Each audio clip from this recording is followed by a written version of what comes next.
epiphany about being an adult and addiction and being fat and fucking all of this shit that you try to avoid is no one ever really tells you. Like the level of responsibility of when you go out on your own, just for yourself, to not fuck the whole thing up. I was sitting there, right? I'm on the Instagram, and one of the people I follow, he's in his 20s, right? And he's filming like the night out, all right? This drummer, okay? And everybody's drinking, everybody's dancing, hey, hey, hey. It just keeps going and going and going and going and going until like fucking 4 a.m. And I understand that you do that when you're at that age, but there is a part of me thinking, like, what if I didn't do that? Not like I danced in the street, but you know what I mean. I puked in the street till like 4 a.m. What if I didn't do that? Like, how many more miles on this engine would I have? You know? Because like right now, I'll tell you, my drug is 8 hours sleep, honey. I don't know, just as far as like, I was really sitting there like trying to think how I'm going to explain that to my daughter one day. It's like, all right, you're going off to college. Now you're going to have this ridiculous level of freedom. I remember the first time when I finally fucking moved out. I remember I was in New York City. It was my first night hanging out. I was hanging out at the comic strip. And it hit me of like, I don't have to fucking go home until I want to go home. I don't have to answer to fucking anybody. And this big grin just broke out of my face like, Jesus Christ, this is fucking amazing. Because, of course, I was down there like, Jesus Christ, I moved like 2 states away. I don't fucking know anybody. I'm in a railroad apartment. You know, I just talked to Lucian, rest his soul. And he's like, I already have enough white guys. I have no need for you. Good luck with your dream. I remember just sitting there at that bar. But then the epiphany was like, Jesus Christ, I could fucking do whatever I want. I can fucking meet a chick, take her home. This is fucking unbelievable. And fortunately, during that time, everybody that I was hanging out with was either they didn't drink or they were already in AA. And I've always just been, you know, I just did what people around, if nobody around me is drinking, they want to go out and go to a diner instead, I would just fucking do that. So I didn't drink a lot in my 20s. But somewhere in my 30s, it kind of went off the fucking rails. And I wish I could go back. If I could tell you guys anything, don't bring the booze into the house.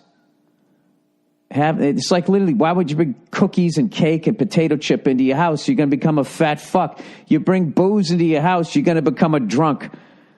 Not saying an alky, but it'll just be something that you just fucking do. If you like smoking a cigar, don't buy a humidor. Keep it out. Don't bring the devil into your house. Keep him down the fucking street. You know what the deal is.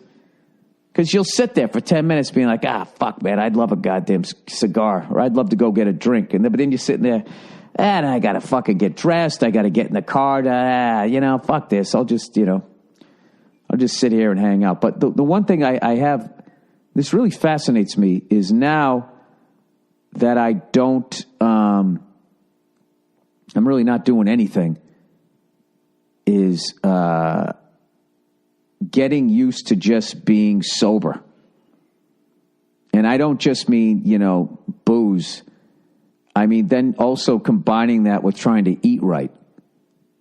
Because it's like at the end of the night, like I'm just used to being ramped up, having a couple of pops. And then when you quit boozing, then that becomes like food. Like eat something sugary or eat something salty and, just fucking get the RPMs going in your body. And the reality is your body doesn't want to do that. It just wants to be fucking idling, chilling out, saving its stuff for when you got to run from an earthquake, a fire, or some guy with an axe, essentially. And I don't know. I feel like I need to take, that shit that you put in your gas tank to clean out your engine, but then you get nervous. Am I going to move the clots around? I feel like I got to fucking do that, man. So now my big thing is like I've been cooking at home, and last night I asked for the first time in forever. I made like a full meal, like 2 sides and I had like a little steak. So I made this little steak. I had some steamed broccoli, and then I had the potatoes, right? Garlic with a little bit of rosemary, a little bit of salt and pepper and some butter. Oh my God, they were fucking delicious. That was the highlight of my night, was those mashed potatoes. But I'm trying to revamp my whole lifestyle here. So when I return to drinking, which I will at some point, I just want to make sure that I do it in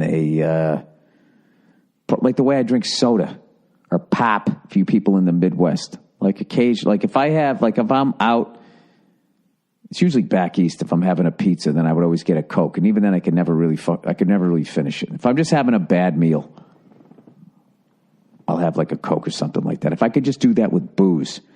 You know those fucking people, they can just have a glass of wine. Ooh, that was delicious. That complimented my meal, right?